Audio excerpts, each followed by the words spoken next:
Hi everyone, welcome back. I'm Cheryl Koehn, founder and president of Arthritis Consumer Experts. We're in the hashtag #CArthritis broadcast booth of Arthritis Broadcast Network with Dr. Vandana Ahluwaila. We're so happy that you could join us. We know how busy you are, particularly given you are 1 hour from becoming the Canadian Rheumatology Association president. So president-elect as you sit here now, but soon to be president. So congratulations in advance. We're doing a preemptive congratulations here. We're so happy to have you on with us and sharing your expertise with our Facebook and Twitter live audience. So, well, thank you so much, Cheryl. It's a pleasure to be here. Yeah, we're really happy to have you. So a couple of questions. We'll focus our conversation on what I've just mentioned, and that is your new role as the Canadian Rheumatology Association president. You've obviously been president-elect for the last term of 2 years, and you're entering now a 2-year term as president. What excites you about coming into this role? Or maybe I should ask you what scares you about coming into this role, and what do you see as the priorities for you and your colleagues across Canada? Mm-hmm. So I'm not afraid. You're not? Good. No, I love it. That's Dr. Ahluwaila for you. Not afraid. I have been the president of a provincial organization in the past, the Ontario Rheumatology Association. This is a building block just on that, and I'm looking forward to serving my colleagues, my membership nationally. Yeah. We have developed a strategic priorities. Because as I come in, I'm really the chairman of the board. Right. And the board sets the strategy for the organization. And we have a structure where we do have a CEO that does the operational work. And we interviewed Ahmad yesterday. Yeah. And it was lovely. Such a new vision, a new look, and very much looking forward to working with you. Yes, exactly. I think he's very forward-thinking. Yeah. So I think this is going to be a very interesting couple of years. Yeah. We do have some strategic priorities that we've identified for the next year, which is around workforce. And that's so important to the work that I've done in models of care. Yeah. It's also looking at how we interact with our stakeholders and our partners and our allied health professionals and building teams of care, which we don't quite yet have. And also building our relationship with other stakeholders, the Arthritis Alliance of Canada, through which many of our members do great work. Yes. Also thinking about some of the pharmaceutical changes that may be coming down the road. Right. We need to be involved and at the table to understand and hear what's going on and give them our feedback. Yeah. And we also need to make sure that our organization is going to be viable for the future, and sustainability is very important. Yeah, I think so, because as patients, you know, we look at your community, we look at you in the N of one, you know, our rheumatologist. Right. But to know that there is an entire community of rheumatologists surrounding our own rheumatologist, and that there are that there's interprofessional collegiality and learning, building of those teams that you're talking about. Working on particular projects. I know the CRA has a number of committees, so your membership is actively working on those priorities that you mentioned. Right. Before we went on air, you talked, Vandana, about workforce and not so much having a scary shortage of rheumatologists, but where rheumatologists are practicing. Talk a little bit about that. Okay. Yeah. So, you know, I think overall we probably have a shortage of rheumatologists. If I can quote it correctly, we might have between 500 to 600 rheumatologists for a population in Canada about 30 million, right? So if we look at the U.S., they probably have around 5,000 rheumatologists for a population of 300 million. Right. So it's kind of like the right ratio, although if you go to Europe, you'll see that the ratio is much better. It is. Yeah, for rheumatologists versus the number of patients that are in their practices and so forth. Yeah. So we're getting there. We are starting from, you got to start at medical school. You got to get people interested. We do have a special niche in terms of our specialty. We have more of a lifestyle. We don't have to have affiliation with hospitals, although a certain percentage of us do to make sure that those patients who get admitted to hospital receive the best care. But we do have an office-based practice, and that's really great because our patients are taken care of in the community and that sort of thing.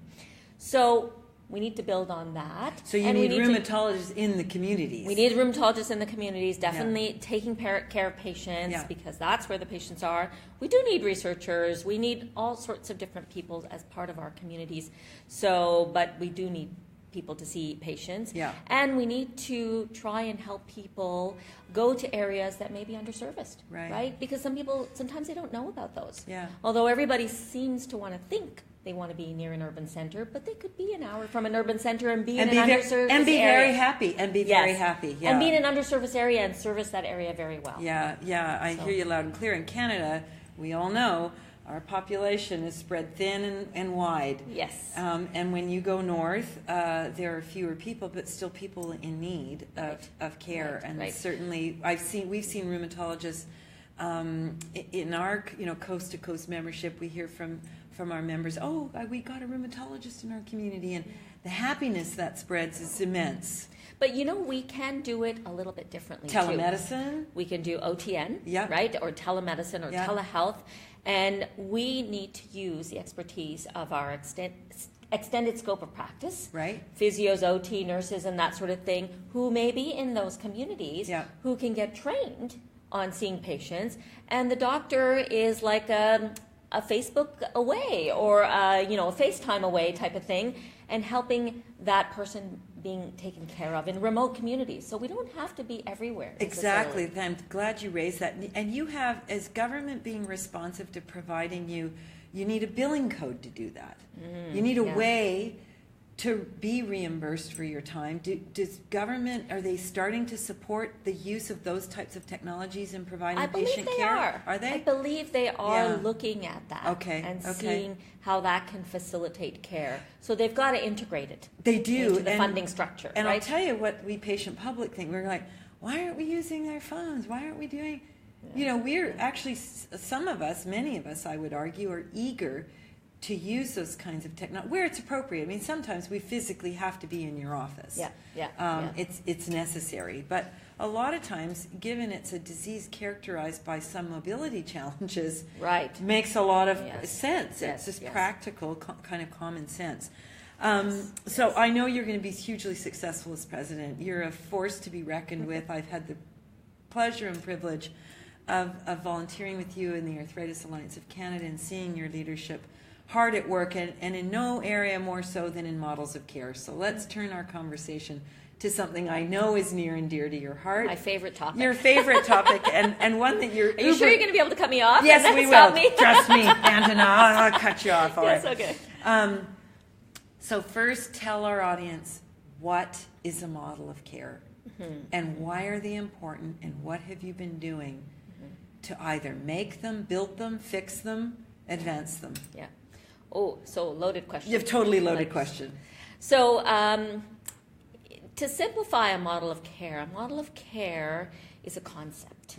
Okay? It's not a structure. It's not where you go to get something and stuff. It's really so it's not a building I walk through. It's not a building you walk into or anything like that. It's a concept. And I think that's something that we actually have had some challenges trying to tell our colleagues about. It says, where do I go to get a model of care?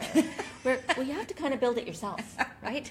And you have to see what your needs are. So this is when we look at what we call these quality improvement projects, or PDSA cycles, plan, do, study, act. You take your practice and you say, what's not going well? I'm not getting the patients in to see me quick enough, right? I mean, the Wait Time Alliance says... So that's referral. Yeah, referral. So, in a sense, the referral comes in, when can I see that patient? Right? So that has to do with the wait time strategy. We're not even looking at when the patients have symptoms. That's a whole different wait time. That's before you even get to there. So the wait time to see the rheumatologist, interestingly, is shorter than the wait time the patient has symptoms to when they see their GP, who recognizes they need to see a rheumatologist. So that wait time is so much greater. And we know that by the research work that we've done out in community, crowdsourced data, and it's what we hear every day, Vandana. Exactly. And people malinger, like they trouble over how to recognize that something might be, particularly an inflammatory type of arthritis, how to describe it to their family doctor such that they can capture their attention and get them to investigate further. So you're saying that's a big gap. That's the big gap. Yeah. We're getting better at seeing the patients as soon as they come in. We have new things in place that we may have triage systems, you know what I mean? Because I don't expect the family doctor to know everything, right? And when you ask them, they see one rheumatoid a year. How do they know that patient with that joint pain, 30% of what they see is MSK, right?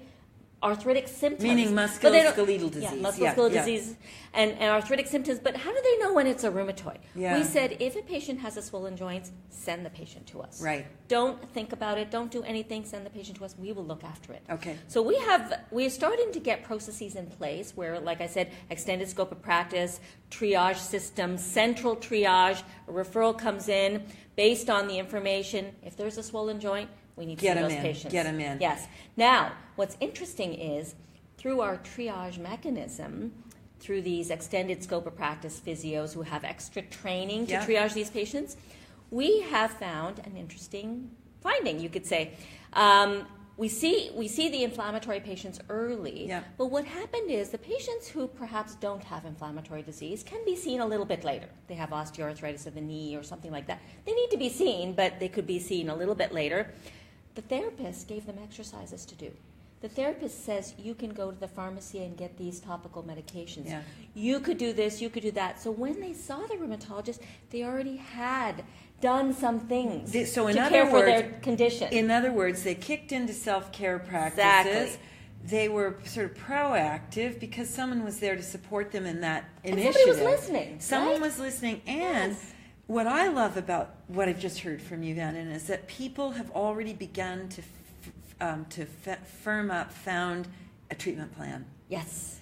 And treatment not just meaning pharmacologic, but non-pharmacologic, as you pointed out, doing some exercise, which is beneficial. Weight loss, so I like that. I like that you're already moving towards a positive in a positive direction when they come to see you. Yes, exactly. So they've already got a state of mind and they've already thought about, and sometimes they've had time to think about questions they want to ask, right? Yeah. So they can see the therapist within a few weeks. Yeah.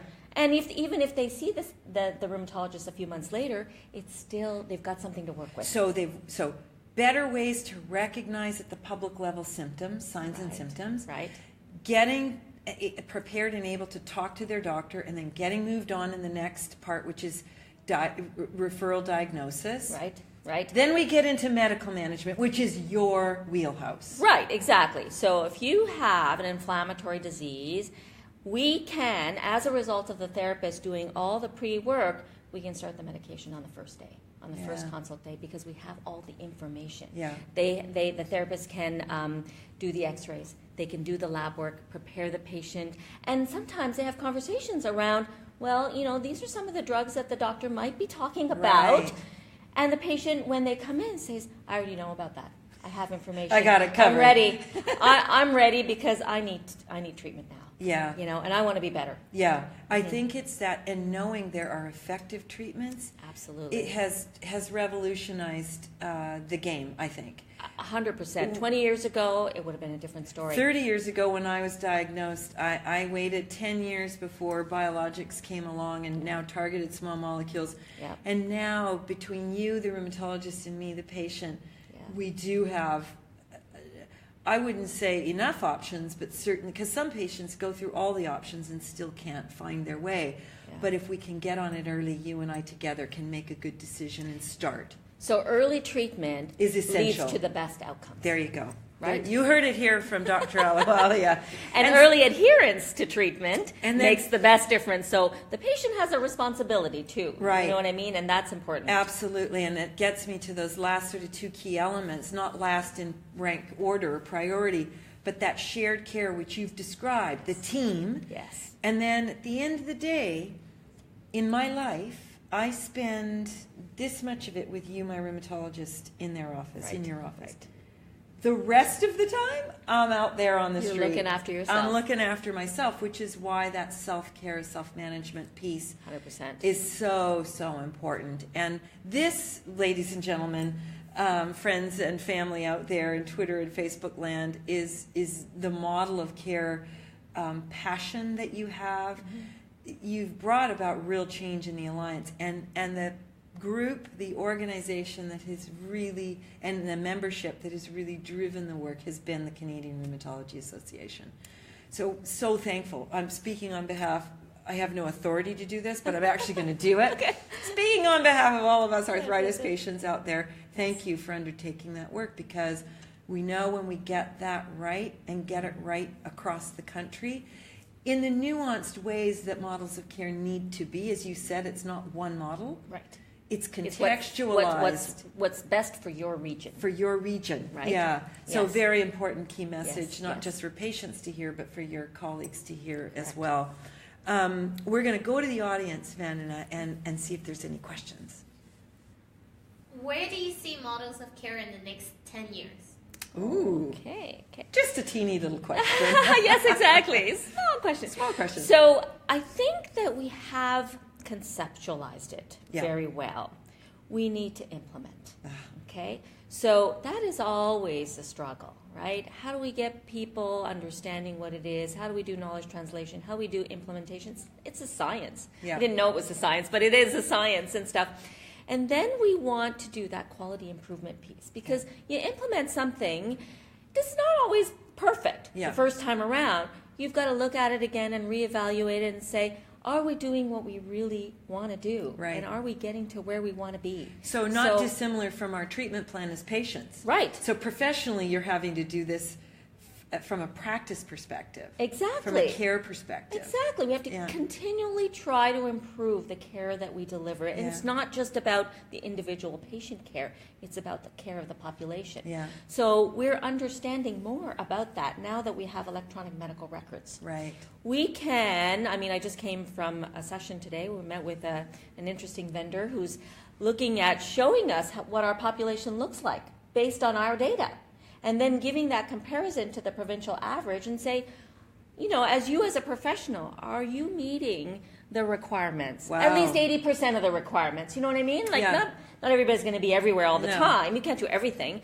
But are you meeting 80% of the requirements or the benchmarks that we're setting up for the quality of care that every patient should get everywhere? What an amazing tool. Yes. What an amazing tool. And what a great way, although you guys, and I said this yesterday to someone that we interviewed, I can't remember because it's been a whirling, revolving door a bit, but you are our heroes. For people who live with rheumatic disease, our rheumatologists are the go-to person in many ways in our lives, and we thank you for that. And we recognize, too, that there are other team players now who can play probably at different stages of our disease journey as important a role as our rheumatologist has played for us. Yes. So team-based care in the community. Yeah. And there are, interestingly, lots of resources out there that are used for other diseases. Yeah. Diabetes and heart failure and all those kind of things.